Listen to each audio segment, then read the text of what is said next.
మొట్టమొదట అసలు పూజ అనేటటువంటి ఫ్రేమ్ ఎలా ఉంటుందో చూపించడం కోసమని ఒక తేలికైనటువంటి పద్ధతిలో దీన్ని మీకు ఇవాళ తీసుకొచ్చి మీకు పరిచయం చేసేటటువంటి ప్రయత్నం చేస్తున్నాం. కానీ దీన్ని మీరు ఎలా కావాలంటే అలా పెంచుకోవచ్చు, ఎక్కడెక్కడ ఎలా పెంచుకోవచ్చో ఎలా తగ్గించుకోవచ్చో నేను మీకు చెప్తాను. మనం భగవంతుణ్ణి ఆరాధన చేసేటప్పుడు రోజు భగవంతుని యొక్క కృప మన యందు ఉండడానికి మనకి తెలియకుండా ఆ రోజు మనం పాప ఫలితాన్ని అనుభవించవలసినటువంటి ప్రమాదములు ఉండొచ్చు, బుద్ధి యందు వైక్లభ్యములు ఉండొచ్చు. మనకి తెలియదు ఇవాళ ఇంత ప్రమాదం వస్తోందని బయలుదేరిపోతుంటాం. భగవంతుణ్ణి మీరు 16 ఉపచారములతో పూజ చేసి బయలుదేరారనుకోండి, అది మీకు మీ ఇంట్లో వాళ్ళకి రక్ష. గృహస్థ అన్నవాడు ఏ పనైనా విడిచిపెట్టచ్చు, కానీ పూజ విడిచిపెట్టకూడదు. అది బరువు అయిపోకూడదన్న ఉద్దేశ్యంతో సాధ్యమైనంత తక్కువ టైంలో చేసుకునేటట్టు మీకు ఒక సెలవునాడు పెట్టుకోండి. నేను ఎప్పుడు సాధారణంగా అందరికీ చెప్పే సలహా ఒక ప్రాక్టికల్ మెథడ్లో చెప్తూ ఉంటాను. మీరు బాగా పూజ చేయండి. నేను ఎప్పుడు ఎవరికీ సలహా చెప్పను. మీరు రోజు 20 నిమిషాల కన్నా పూజ చేయకండి అని చెప్తుంటాను. కొంతమంది నన్ను విమర్శ చేస్తుంటారు, అదేంటంటే అలా చెప్తుంటారు ఆయనని. నేను రోజు మీరు 2 గంటలు పూజ చేసుకోండి అని చెప్పాను అనుకోండి, నేను ఒక యథార్థమైన మాట చెప్తున్నాను, మీకు తెల్లవారుతోందంటే భయం పట్టుకుంటుంది. అమ్మ బాబోయ్ అంత పూజ చెయ్యాలి, టైం లేదు అని ఏదో ఒక పని ఉంటుంది. అలా కాకుండా మీరు స్వల్పమైన పూజ, వైదికంగా పరిపూర్ణత్వం ఉండే పూజ అలవాటు చేసుకున్నారనుకోండి, మీ పూజ మీకు బరువు అనిపించదు. మీరు హాయిగా పూజ చేసుకొని వచ్చేస్తారు. ఒక్కరోజు మీరు ఎంచుకోండి, ఏదో ఒక రోజు నేను ఒక శనివారం నాడు ఇలా పూజ చేసుకుంటాను, లేదు ఒక సోమవారం నాడు చేస్తూ ఉంటాను, లేదు ఒక ఆదివారం నాడు చేస్తాను. ఆ రోజు నియమం పెట్టేసుకోండి, నేను ఈ రోజు విశేషార్చన చేస్తాను అని నియమం పెట్టుకుంటే ఒకే ఒక్కరోజు, ఆ ఒక్కరోజు చేయడానికి మీ మనస్సు ఉరకలు వేస్తుంది. ఇవాళ నేను విశేషార్చన చేస్తాను అని అదే పూజ ఎక్స్పాండ్ అవుతుందంతే. అదే పూజా విధానం, కొత్తగా మీరేం చేయక్కర్లే. కానీ అలా ఎలా పెరుగుతుందో మీకు ఎక్కడికక్కడ చూపిస్తూ ఉపచారములు మనం చేస్తాం శాస్త్రంలో. అవి మీ మనస్సుని తీసుకెళ్లి భగవంతుడి దగ్గర నిలబెట్టడం కోసమని ఉపయోగించాలి. అంతేకాని వాటిని మీరు యాంత్రికంగా చేసేసారనుకోండి షోడశోపచారాలని, దానికి అర్థం ఉండదు ఆ పూజకి. అది నడుస్తుందేమో కానీ మీ మనస్సు అక్కడ నిలబడదు. నిలబడడం కోసమే షోడశోపచారాలు. షోడశోపచారములు అంటే మీరు ఒక్కసారి జాగ్రత్తగా అర్థం చేసుకోండి, మీకు అర్థమైపోతుంది. మొట్టమొదటిది ధ్యానం, రెండవది ఆవాహనం, మూడవది ఆసనం, నాలుగవది పాద్యం, ఐదవది అర్ఘ్యం, ఆరవది స్నానం, ఏడవది వస్త్రం, 8 యజ్ఞోపవీతం, 9 గంధం, 10 పుష్పం, 11 ధూపం, 12 దీపం, 13 నైవేద్యం, 14 తాంబూలం, 15 నీరాజనం, 16 మంత్రపుష్పం. మీరు ఒకటి పూజ దగ్గర మొదలెట్టినప్పుడు బాగా జ్ఞాపకం పెట్టుకోండి, మీరు పూజ పూర్వాంగంలో ప్రారంభం చేసినప్పుడు అక్కడ ఉన్నవాడు భగవానుడు, నేను ఆరాధకుణ్ణి అని మొదలు పెడతారు.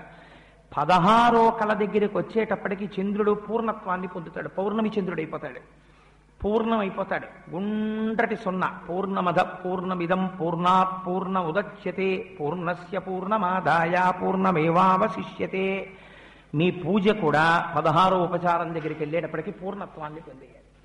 ఎలా పొందేస్తుందంటే ఎక్కడో లేడు భగవానుడు ఇక్కడే ఉన్నాడన్న భావనతో వెళ్ళిపోతారు. మంత్రపుష్పాన్ని పూర్తిగా చెప్పినప్పుడు తరచు చెప్తుంటాను ఉపన్యాసాల్లో, ఇక్కడే భగవానుడు ఉన్నాడని నిరూపిస్తుంది మంత్రపుష్పం. మీరు అటువంటి భావనతో, అటువంటి ధైర్యంతో, అటువంటి సంతోషంతో వెళ్ళిపోతారు. ఎందుకు షోడశోపచారములు పెట్టారో తెలుసా అండి? మీరు మీ ధ్యానం అన్న దగ్గర నుంచి ఇంకా ప్రారంభం కావాలి. అంతకుముందుది పూర్వాంగం. ధ్యానం అనేటప్పటికీ మీరు భగవంతుణ్ణి ఏ రూపంగా పిలుద్దామనుకుంటున్నారో ఆ రూపాన్ని మీరు ఒకసారి మనస్సులో ధ్యానం చేస్తారు. ఇవాళ మేము పూజా విధానంలో లక్ష్మీనారాయణ స్వరూపంగా భగవంతుణ్ణి ఆరాధన చెయ్యాలి అని అనుకున్నాం. కానీ మీరు అక్కడ ఉమామహేశ్వర పూజార్థం అని మీరు అనాలనుకున్నారనుకోండి, ఏమీ దోషం లేదు, మీరు అనొచ్చు. మీకు అక్కడ ఒకవేళ మీ కులదేవత లేదా మీ ఇష్టదేవత మీరు అక్కడ కానీ సశక్తియుతుడై ఉండాలి. పరమాత్మ శక్తితో కూడిన వాడై ఉండాలి. శక్తితో కూడినటువంటి స్వరూపాన్ని మీరు ఆవాహన చేస్తే, అందుకే రామ పూజ అనరు, శ్రీరామ పూజ అంటారు. అమ్మవారితో కలిసిన అయ్యవారిని సింహాసనంలో పెట్టి ఆరాధన చేస్తాం. శక్తికర పూజార్థం అనొచ్చు, లేదు లక్ష్మీనారాయణ పూజార్థం అనొచ్చు. ఇవాళ లక్ష్మీనారాయణులుగా మేము పూజ ప్రారంభం చేస్తున్నాం. ఇందులో మొట్టమొదట ధ్యానం చేస్తారు. చేసినప్పుడు మీరు కళ్ళు మూసుకుని భగవంతుని యొక్క స్వరూపము ఇలా ఉంటుంది, ఒక సాకారములో నేను ఊహిస్తే ఇవాళ నా ఇంటికి స్వామి వస్తే ఇలా ఉంటారు అని ఊహించాలి. అది ధ్యానం. ఆవాహనం అంటే ఏమిటో తెలుసా అండి? మీరు అలా చేయడం మొదలెట్టండి, కోటేశ్వరరావు గారు చెప్పింది అబద్ధమో నిజమో మీకు తెలుస్తుంది. మీ మనస్సు లయం అయిపోయిందని గుర్తు ఏమిటో తెలుసా అండి?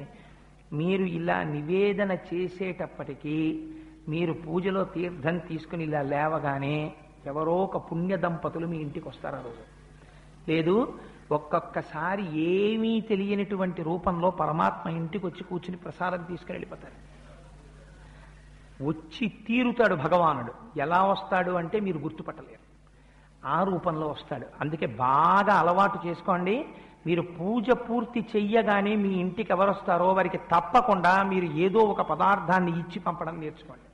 ఒక పండో, ఓ కాయో, పసుపో, కుంకమో ఏదో ఒకటి ఇవ్వండి. ఎందుచేత అంటే మీరు చేసిన ఆరాధనకి ప్రీతి చెందితే భగవానుడు ఏదో ఒక రూపంలో వస్తాడు. తులసీదాస్ గారికి అలాగే వచ్చాడు. నిజంగా శంఖచక్రాలు పట్టుకుని వచ్చేసాడు అనుకోండి, మనం చాలా అల్లరి చేసేస్తాం. అందుకని భగవానుడు ఏదో ఒక రూపంలో వస్తాడు. అందుకని మొట్టమొదట ధ్యానం చెయ్యగానే ఆయన ప్రీతి చెందుతాడు. మీరిక్కడ ధ్యానం చెయ్యగానే మీరు ఎదురుగుండా ఉన్నటువంటి పూజామూర్తిలోకి ఆయన ఆవాహనం అవుతాడు. ఆయన వస్తాడు. మీ విశ్వాసమే ప్రాతిపదిక. ఆయన వచ్చారు. వస్తే మీరేం చేయాలి? ఆవాహనం, స్వాగతం చెప్పాలి. కాలింగ్ బెల్ మోగింది, కిటికీలోంచి నీడ కనపడింది. అంత పొడుగ్గా ఉన్నారు, పెద్ద జుత్తు లేదు, మనిషి తెల్లగా ఉన్నారు అంటే దొరగారు వచ్చారు. ఇలా పక్కన చూసేటప్పటికి కొంచెం దొరగారి పక్కన పొట్టిగా ఉన్నారు, సన్నగా ఉన్నారు, కానీ మొహంలో ఆ ఉత్సాహం ప్రస్ఫుటంగా నీడలో కనపడుతోంది అంటే గోపాలకృష్ణ గారితో కలిసి వచ్చారు అని కాలింగ్ బెల్ కొట్టగానే తలుపు తీసి ఏం చేస్తాం? రండి రండి రండి రండి దొరగారు గోపాలకృష్ణ గారు రండి అంటాం. ఆ వాహనం అంటే స్వాగతం చెప్పారు. అది ప్రీతితో చెప్పాలి. మీరు పిలిచారు, ఆయన వచ్చాడు, అబ్బా వచ్చేసావా అన్నట్టు ఉండకూడదు మొహం. పరమ సంతోషాన్ని పొందాలి. స్వామి రాగానే మొట్టమొదటి ఏమంటారు? అయ్యా రండి కూర్చోండి అంటారు. మీరు నిలబెట్టి మాట్లాడారు అనుకోండి, వెంటనే అవతల వాళ్ళు ఏమంటారు? కనీసం కూర్చోమని లేదండి ఆయన అంటారు. ఇవన్నీ ఎక్కడి నుంచి వచ్చాయి తెలుసా అండి? మనకి మాకు బట్టలు పెట్టలేదండి అనరు. కనీసం ఆయన వాళ్ళు ఇంటికి వెడితే కూర్చోమనరండి అంటారు. షోడశోపచారాల్లోంచి వచ్చాయి. భగవానుడు రాగానే మీరు చెయ్యవలసింది అయ్యా కూర్చోండి అనాలి. అందుకని ఆసనం సమర్పయామి, ఒక ఆసనం ఇస్తారు. రోజు ఆసనాలు మేము ఎక్కడ పట్టుకొస్తామండి? ఆ బెంగక్కర్లేదు. అక్షత, క్షతం అంటే విరిగిపోయినది, అక్షత విరగనిది. నడుము విరగనటువంటి బియ్యానికి పసుపు కలిగితే అక్షత అవుతుంది. అందులోకి మీరు ఏది అడిగితే అది ఆరోపణ అవుతుంది. మీరు ఇది సింహాసనము అనుకుని మీరు సమర్పించారనుకోండి, ఇంత ఫోమ్ తోటి బంగారు సింహాసనం, రెండు పక్కన సింహాలు, అమ్మవారు అయ్యవారు కూర్చోవడానికి మంచి కోళ్ళుతోటి పాదపీఠంతో సింహాసనం వచ్చి కూర్చుంటుంది. ఇప్పుడు స్వామి దాని మీద కూర్చుంటారు. కూర్చున్న తర్వాత ఏం చేస్తారు? మీ ఇంటికి మహాపురుషులు వచ్చారనుకోండి, వెళ్ళి కాళ్ళు కడుక్కోండి అనరు. వెళ్ళి కాళ్ళు కడుక్కోండి, అతిథిక్కిల పూజార్హ ప్రకృతోపి విజానత అంటారు సుందరకాండలో. మామూలు వాళ్ళు ఎవరైనా వస్తేనే అయ్యా కాళ్ళు కడుక్కోండి అంటాం. కాస్త ఏమైనా గుచ్చుకుంటారు కానీ కాళ్ళు కడుక్కోండి అంటాం. పెద్దలు వచ్చారనుకోండి కాళ్ళు కడుక్కోండి అనం. గబగబా పళ్ళెని తీసుకొచ్చి వాళ్ళ పాదముల కింద పెట్టి అయ్యా కాళ్ళు కడుగుతాం అని కడుక్కుని శిరస్సును చల్లుకుంటాం. వాళ్ళు రావడం ఇంటికి మంగళం అని గుర్తు. అందుకని వాళ్ళ కాళ్ళు మనం కడుగుతాం.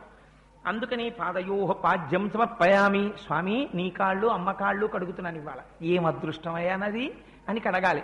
కడిగిన తర్వాత హస్తయోహ అర్ఘ్యం సమర్పయామి. ఏమో ఇక్కడికి వచ్చే ముందు ఎవరు ఆర్తితో పిలిస్తే ఏ ధనస్సు పట్టుకుని ఎవరి మీద బాణాలేసి వచ్చావో ఓసారి చేతులు కడిగేసుకో అని హస్తయోహ అర్ఘ్యం సమర్పయామి. ఆ భక్తి యొక్క ప్రేమకి అవధి ఉండదు. అవధి ఉండకపోవడంలో స్వామిని నేను చేతులు కడుక్కోమనడం ఏమిటి? అది ఉండదు. స్వామి చేతులు కడుక్కో అని మీరు ప్రేమతో హస్తయోహ అర్ఘ్యం సమర్పయామి అనేటప్పటికీ మీరు ఏ రూపంతో ధ్యానం చేశారో ఆ స్వామి ఇలా చేతులు చాపి మీకు కనపడాలి. ఇప్పుడు మీకు అక్కడ ఇలా లక్ష్మీదేవి మీద వేసిన చేతిలో శంఖం ఉంది, అవి కాసేపు పక్కన పెట్టి లక్ష్మి కొంచెం జాగ్రత్త ఆయన కింద పడిపోకుండా పట్టుకోని పక్కన పెట్టైనా ఆయన 4 చేతులు ఇలా చాపితే మీరు నీళ్లు పోస్తే ఆయన ఇలా కడుక్కున్నట్టు మీకు కనపడాలి. హస్తయోహ అర్ఘ్యం సమర్పయామి. అది అయిన తర్వాత అప్పుడు అక్కడ వరకు అయితే స్నానం చేయిస్తారు. స్వామి ఇదిగో శుద్ధోదకం తెచ్చాను స్నానం చేయి. అమ్మవారు అయ్యవారు స్నానం చేసిన తర్వాత ఏం చేస్తాం? ఇంటికి ఎవరైనా వస్తే బట్టలు కట్టుకోండి అని బట్టలు ఇస్తాం. అయ్యా ఇదిగో వస్త్రయుగ్మం, ఎప్పుడు కూడా 2 ఇవ్వాలి. కానీ ఇక్కడ మీరు 2 లేవేమండి అనుకోకండి. మీకు ఇచ్చినటువంటి ప్యాకెట్లో ఇగో ఈ కర్పూరంలోనే ఉంది ఒకటి పొడుగ్గా ఉంటుంది, దాన్ని యజ్ఞోపవీతం అంటారు. అంటే మెళ్ళో ఇక్కడ ధరించేటటువంటి ఈ జంధ్యాన్ని యజ్ఞోపవీతం అంటారు. ఆ పొడుగ్గా ఉన్నటువంటిది యజ్ఞోపవీతం. కొద్దిగా కొరచగా ఇంతే ఉంది చూసారా పొట్టిగాను, అది వస్త్రయుగ్మం. అంటే దాంట్లోనే రెండు ఉన్నట్టు. ఎందుకంటే ఒక వస్త్రం ఇవ్వం, ఏకవస్త్రం ఇవ్వం, రెండిస్తాం. తంతువులందు చేయలము విధంబున పరమేశుమూర్తి ఎందింతయు పుట్టునట్టి అంటారు పోతన గారు. అందులో పంచ ఉత్తరీయం, చీర రవికిల గుడ్డ రెండు ఉన్నట్టే లెక్క. ఆ పొడుగ్గా ఉన్నది యజ్ఞోపవీతం, ఆ పొట్టిగా ఉన్నది వస్త్రయుగ్మం. జ్ఞాపకం పెట్టుకోండి. స్నానం చేశాక వస్త్రయుగ్మం ఇస్తాం. మీరు ఆరోపణ చెయ్యడమే. మీరు మనస్సులో సంకల్పం చేశారనుకోండి, ఇంత చందన పట్టి తీసుకొచ్చి దాని మొలతాళ్ళ లాంటి కట్టు విప్పి మీరు అట్టపెట్టి తీసేటప్పటికీ ఒకరోజు పసుపచ్చటి చీర, ఆకుపచ్చ ఇంత బార్డర్ ఉన్న చీర, అమ్మవారికి పచ్చటి జాకెట్టు తెచ్చి ఈ వస్త్రయుగ్మం పట్టుకుని అక్కడ పెట్టి వస్త్రయుగ్మం సమర్పయామి అన్నారు అనుకోండి, మీకు రాను రాను పూజలో ఎలా కనపడాలంటే మీరు మనస్సులో ఏ చీర కట్టి అమ్మవారిని కూర్చోపెట్టారో ఆ చీర అమ్మవారి కట్టు కనపడాలి. మీరు గమ్మత్తు ఏమిటో తెలుసా అండి, మరునాడు మళ్ళీ పూజలోకి వెళ్ళారనుకోండి, మీరు ధ్యానం అని ధ్యానం చేసేటప్పటికి ముందు రోజు ఏ బట్ట కట్టారో ఆ బట్టతో అమ్మవారు కనపడాలి. అప్పుడు మీరు బాగా ధ్యానం చేసినట్టు గుర్తుపెట్టుకోండి. మీరు ఇవాళ పసుపచ్చటి పట్టు చీర కట్టారనుకోండి అమ్మవారికి, రేపు మీరు శాంతాకారం భుజగశయనం పద్మనాభం సురేశం అంటున్నారు అనుకోండి, స్వామివారు ఎప్పుడు తెల్లటి బట్ట పచ్చటి బట్టే కడతారు. ఆయనకి బార్డర్లు గళ్ళలుంగీలు అవి కట్టకూడదు. అమ్మవారు మాత్రం ఇవాళ పచ్చటి పట్టుపుట్టం పెట్టారనుకోండి, దానికి ఏం రోజు వెళ్ళాలా తేవాలా, మనసులో సంకల్పం అంతే. మీకు రెండో రోజు మళ్ళీ పూజలోకి వెళ్ళేటప్పటికి అమ్మవారు పచ్చటి పట్టుపుట్టంతో కనపడాలి. మీరు ఇవాళ అమ్మవారికి ఆకు పచ్చటి పట్టు చీర ఎర్రటి వస్త్రయుగ్మం సమర్పయామి అయిన తర్వాత యజ్ఞోపవీతం సమర్పయామి, యజ్ఞోపవీతాన్ని సమర్పిస్తారు. యజ్ఞోపవీతం ఇచ్చిన తర్వాత కొద్దిగా గంధం, ఎందుకంటే చందన, మళ్ళీ దీని వెనకాతలం ఒక్కొక్క దానికి ఒక్కొక్క రహస్యార్థం ఉంటుంది. మీ మనస్సు ఎందులోనైనా రమించింది అనుకోండి, విశేష ఫలితం వచ్చేస్తుంది. సరే, దాన్ని నేను ఎప్పుడైనా ఉపన్యాసంలో చెప్తాను. అందుకని చందనంతో ఆయనకి ఉపచారం చేస్తాం. వాళ్ళ రెండు చేతులు ఇలా చాపితే కొద్దిగా గంధం రాసినట్టు, పాదాల మీద చందనం సమర్పించినట్టు. ఆ తర్వాత పుష్పం సమర్పయామి. అధాంగ పూజలో చాలా పవిత్రత ఉంది. మన వాళ్ళు అధాంగ పూజ చేయమని చెప్తారు. అధాంగ పూజ అంటే పాదముల దగ్గర మొదలుపెట్టి శిరస్సు వరకు పూజ చేస్తాం. చేసేటప్పుడు మొట్టమొదట్లో మీరు ఏం చేయాలంటే, మీరు ఏ మూర్తిని పెట్టుకున్నారో మూర్తి వంక చూస్తూ మెల్లగా పూజ చేయాలి. కొన్నాళ్ళు అయిపోయింది అనుకోండి, అయిపోయిన తర్వాత మీకు ఏమవుతుందంటే, ఇప్పుడు మీరు పూజా విధానంలో చూస్తారు, పాదాల దగ్గర మొదలెడతారు, పిక్కల మీద, మోకాళ్ళ మీద, తొడల మీద, నడుము మీద, నాభి మీద, ఉదరం మీద, వక్షస్థలం మీద, వక్త్రం అంటే నోటి మీద, దంతముల మీద, ముక్కు మీద, కళ్ళ మీద, లలాటము మీద, శిరస్సు మీద వేస్తారు. అది ఏదో పాదవ పూజయామి, గుల్భవ పూజయామి, జానుని పూజయామి, కటిం పూజయామి, ఉదరం పూజయామి, నాభిం పూజయామి, వక్షస్థలం పూజయామి అలా చేసేయమని కాదు. మీరు కొన్నాళ్ళు పోగా అలా చేయగా చేయగా చేయగా చేయగా మీరు బాగా కాన్సన్ట్రేట్ చేసి పూజ చేస్తే, మీరు ఒక రైల్లో వెళ్ళిపోతున్నారనుకోండి, ఆ రోజు మీకు అవకాశం లేదు. మీరు సూర్యకిరణాల వైపు కొంతసేపు చూస్తూ అలా కూర్చుని ఆదిత్య హృదయం చేస్తే మీకు స్నానం చేసిన ఫలితం వచ్చేస్తుంది, శాస్త్రం అంగీకరించింది. మీరు అప్పుడు కళ్ళు మూసుకొని ఒక్కసారి మీరు ఏ రోజు ధ్యానం చేస్తారో ఆ మూర్తిని ధ్యానం చేసి పాదయోహ పాదవ పూజయామి, గుల్భౌ పూజయామి అని మనస్సులో అనుకుంటున్నారు అనుకోండి, స్వామి ఇక్కడ నిలబడతాడు. ఇప్పుడు ఏ పువ్వులు అక్కర్లేదు, మీకు తెలియకుండానే ఆయన పిక్కలు కనపడతాయి, మోకాళ్ళు కనపడతాయి, తొడలు కనపడతాయి, నడుము కనపడుతుంది, కడుపు కనపడుతుంది, నాభి కనపడుతుంది, వక్షస్థలం కనపడుతుంది, నేత్రాలు కనపడతాయి, నోరు కనపడుతుంది. గమ్మత్ ఏమిటంటే పళ్ళు పూర్తిగా కనపడకుండా మందస్మితం చేస్తాడు. అందుకే దంతాన్ పూజయామి అనే పళ్ళ మీద పూజ చేయమంటారు. ఒక చిన్న చిరునవ్వు నవ్వుతుంటే ఆ కనపడినటువంటి తెల్లటి పళ్ళ మీదకి పూసి పళ్ళు కనపడేటట్టు ఒకే ఫోటో ఎలా ఉంటుంది మీ ఇంట్లో? అలా మీరు పూజ చేయగలరా? కాసేపు పెదవులు మూసుకుని కాసేపు పెదవులు తెరిచిన రెండు మూర్తులు పెట్టరుగా. దాని అర్థం ఏమిటంటే ఇక్కడ ఇంప్రూవ్ చేయడం నేర్చుకో అని. అప్పటి వరకు అని కనపడాలి. మళ్ళీ మీరు నామం చెప్పేటప్పటికి చిన్న నవ్వు నవ్వుతూ దంతాలు కనపడాలి, ఆ దంతాల మీద మీ పువ్వు పడాలి. అలా మీరు చేస్తే క్రమంగా ఇక్కడ పూజ చేయడం మీకు అలవాటు అయిపోతుంది. పైకి ఎవ్వరికీ తెలియదు, కానీ లోపల జరిగిపోతుంటుంది పూజ. అలా చేసి ఆ తర్వాత స్వామివారికి గంధం పుష్పం ఇచ్చిన తర్వాత ధూపం, స్వామికి ధూపం ఇస్తాం.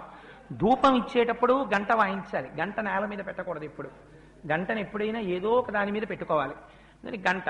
ఆ తర్వాత దీపం, స్వామికి దీపం చూపిస్తాం. యథార్థమైతే ఒకసారి జ్యోతి వెలిగించి చూపించాలి. పోనీ అక్కడే ఉన్నటువంటి దీపాన్ని చూపించేస్తే దీపానికి మళ్ళీ అక్షతలు సమర్పించాలి ఒకసారి. అందుకని దీపం దర్శయామి, దీపం చూపించేసిన తర్వాత అప్పుడు స్వామివారికి నైవేద్యం. అప్పటికి అవసర నైవేద్యం మీ దగ్గర ఏది ఉంటే అది. ఒకవేళ ఏదీ లేదనుకోండి, బాగా జ్ఞాపకం పెట్టుకోండి ఒక విషయాన్ని. మీరు రాత్రి ఓ అరడజన అరటిపళ్ళు తెచ్చుకుని అందులో 2 తినేశారనుకోండి, మిగిలిన 4లో ఒక పండు నైవేద్యం పెట్టకూడదు, ఉచ్చిష్టం అవుతుంది. ఎంగిలి నైవేద్యం పెట్టకండి. అదేంటంటే ఆ 4ని తినలేదు కదా అంటే కుదరదు. ఒకే అంచుకు వేలాడుతున్నటువంటి పళ్ళలో కొన్నిటిని మీరు తిని కొన్నిటిని నివేదన చేయడానికి వీలు లేదు. కానీ ఒక అరడజన అరటిపళ్ళు తెచ్చి 2 తుంపి పూజ గదిలో పెట్టి 4 పళ్ళు మీరు తింటే దోషం లేదు. ఎందుకంటే ముందే విడతీసి ఈశ్వరుడి కోసం పెట్టేశారు. అందుకే శాస్త్రం అంది, మరి ఇలా ఒక్కొక్క రోజున ఇంట్లో అసలు ఉచ్చిష్టం కాని పదార్థం లేకపోతే మరి నివేదన ఎలాగా అంటే, శాస్త్రంలో రహస్యం ఏంటంటే ఎప్పుడూ కూడా అంటూ నిలవ చెయ్యడం అనేటటువంటి దోషములు లేని పదార్థం ప్రపంచంలో ఒక్కటే ఒక్కటి ఉంది. అది దానికి మీరు నిలవ చేసిన దోషము ఉండదు, దానికి అంటు దోషము ఉండదు. అటువంటి పదార్థం ఒక్కటే బెల్లం ముక్క. అందుకే తప్పకుండా బెల్లం ఇంట్లో ఉంచుకుంటారు. పైగా మీకు గమ్మత్తు తెలుసా అండి, బెల్లం ముక్క నైవేద్యం పెడితే ఇంట్లో ఆరోగ్యంగా ఉంటారు. తూర్పుకి తిరిగి వంట చేసి యజమానికి అన్నం పెట్టినా బెల్లం ముక్క రోజు నైవేద్యం పెట్టినా మహాపుణ్యం. అందుచేత ఏదీ లేకపోతే ఓ బెల్లం ముక్క తెచ్చి అక్కడ పెట్టి నైవేద్యం పెట్టుకోవచ్చు. ఆ తరువాత నీరాజనం, తాంబూలం ఇస్తాం. స్వామి కూడా తాంబూలం వేసుకున్నట్టు ఎర్రటి నోటితో కూర్చున్నట్టు మీరు భావన చేయాలి. అందుకే తాంబూలం సమర్పయామి అన్నాక ఒక్క క్షణం ఆగాలి. ఏదో రిచువలిస్టిక్ గా తాంబూలం సమర్పయామి అని తాంబూలం ఇచ్చేసాం అయిపోయింది అని కాదు, మీకు ఇక్కడ భావన జరగాలి. ఆ తాంబూలాన్ని స్వామి నోట్లో వేసుకుని శరవణం చేస్తే ఎర్రటి నోళ్లతో కూర్చున్నట్టుగా భావన చేసి, అబ్బా స్వామి అసలే దివ్యమంగళ విగ్రహం, అథాంగ పూజలో నేను ఆపాదమస్తకం చూశాను, నా కనురాపు తగిలిందో ఏమిటో అని బెంగ పెట్టుకుని కళ్ళమ్మట నీళ్ళొచ్చి నీరాజనం ఇవ్వాలి స్వామికి. నీరాజనం ఇచ్చేటప్పుడు ఇష్టం వచ్చినట్టు తిప్పకూడదు. ఇవాళ మీరు నీరాజనం ఇచ్చేటప్పుడు అందరూ కలిసి నీరాజనం ఇస్తే ఈ హాల్ ఎలా ఉంటుందో మీరు ఊహ చేద్దరు. కానీ జాగ్రత్త, మీ ఎదుటి వాళ్ళ వస్త్రానికి కానీ మీకు కానీ అంటుకోకుండా చూసుకోండి. మీకు 2 ప్రమిదలు ఇచ్చారు, అందులో ఒక ప్రమిద దీపం వెలిగించుకోవడానికి, ఒక ప్రమిద నీరాజనం ఇవ్వడానికి. ప్రమిదలో నీరాజనం ఇచ్చేటప్పుడు కర్పూరం బిళ్ళని కొంచెం అవతల వైపుకు పెట్టుకోండి, సో దట్ మీ మీదకి ఆ తేజస్సు కాంతి ప్రసరించకుండా ఉంటుంది, కొంచెం చేతి మీదకి రాకుండా జాగ్రత్తగా పట్టుకుని ఇవ్వండి. నీరాజనం ఇచ్చేటప్పుడు పాదముల దగ్గర నుంచి శిరస్సు వరకు తిరగాలి, సగానికి తిరగడం కుదరదు. నీరాజనం ఇచ్చేటప్పుడు నడుము వరకు తిప్పడమో గుండెల వరకు తిప్పడమో చెయ్యకూడదు. ఆ తిప్పడం కూడా అందంగా పాదాల దగ్గర నుంచి శిరస్సు వరకు చూపిస్తూ నీరాజనంలో చూడాలి. నీరాజనపు వెలుతురులో మీరు ధ్యానం చేసినటువంటి మూర్తి యొక్క పాదములు మీరు ఏ వస్త్రం ఇచ్చారో ఆ వస్త్రపు కాంతులలో మిరిసిపోతున్నటువంటి పాదాలు మీరు ఇలా తిప్పుతుంటే నీరాజనం, ఆ నీరాజనం వెలుతురు పడుతుంటే మీరు అథాంగ పూజ చేశారు కనుక అది మానసికమైనటువంటి అనుభూతి. ఇలా తిరుగుతుంటే ఎడం పక్క నుంచి మొట్టమొదట స్వామి వైపుకి ఎడుతుంది కాబట్టి నీరాజనం, ఆయన యొక్క చెయ్యి, ఆయన యొక్క భుజం, ఆయన యొక్క చెవులు మకరకుండలాలు, ఆయన యొక్క నల్లటి జుత్తు, దాని మీద వజ్రకిరీటం, ఆ పక్కన అమ్మవారి వజ్రకిరీటం, అమ్మవారి యొక్క భుజం, అమ్మవారి యొక్క తామర రూడు లాంటి చెయ్యి, చేతికున్న ఎర్రటి గాజులు, అమ్మ వేళ్ళు, అమ్మ ఉంగరాలు, అమ్మ మోకాళ్ళు, అమ్మ చీర, అమ్మ పాదాలు, అయ్యవారి పాదాలు, మళ్ళీ ఇలా తిరగాలి.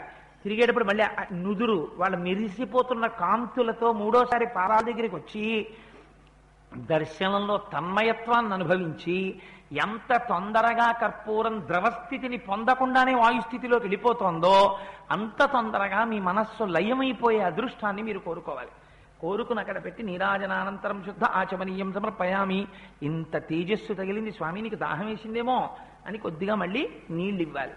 ఇచ్చి తదనంతరం మంత్రపుష్పం చేసిన తర్వాత మనం ఓపికంటే చక్కగా ఎప్పుడైనా ఓ వెండిదో చిన్న ఏనుగు, ఓ వెండి చిన్న గుర్రం, ఓ చిన్న ఉయ్యాల ఇవన్నీ కొనుక్కుంటే మీరు ఇంట్లో చక్కగా రాజోపచారాలు కూడా చేసుకోవచ్చు.